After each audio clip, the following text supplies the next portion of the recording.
Hello viewers, আসসালামু আলাইকুম।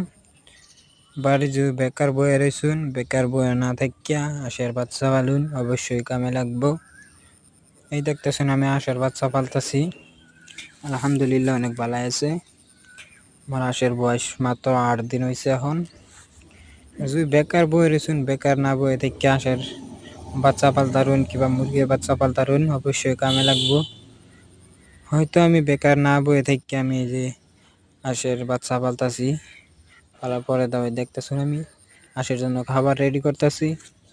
Ready করার পর খাবার দিব হাঁসেরে। আরেকটা কারণ হলো, হয়তো আইনারে কইবেন ভাই কিভাবে পালবাম, হাঁসের বাচ্চা কোনোদিন পালছি না, না পালার কারণে আমি তো পালতে পারি না। এটাই একটাই কারণ, মানে চেষ্টা করে পালতে লাগবে কয়েকদিন পালার পর ধরুন সেন হয়ে যাব। তো আমি 0 সাইজ বাচ্চা আনছিলাম, 0 সাইজ বাচ্চা আনার পর মানে ভালো আছে আলহামদুলিল্লাহ। তো আজকে 8 দিন হয়েছে।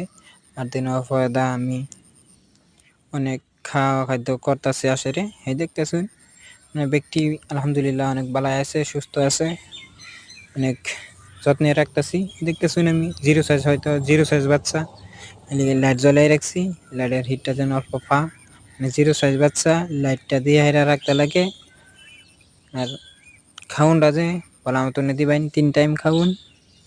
0 সাইজ বাচ্চারে পানিটা জীবন দিবেন, পানিটা অল্প কুসুম গরম করিয়া যদি কিবা একটা মেডিসিন দে, মেডিসিন ওরকম মিক্স করে খাওয়াইতে পারুন, কোনো অসুবিধা নাই। মানে বেশি গরম দিন না, আবার মানে কুসুম গরম করে দিবেন, যদি আসে খায় শান্তি পা।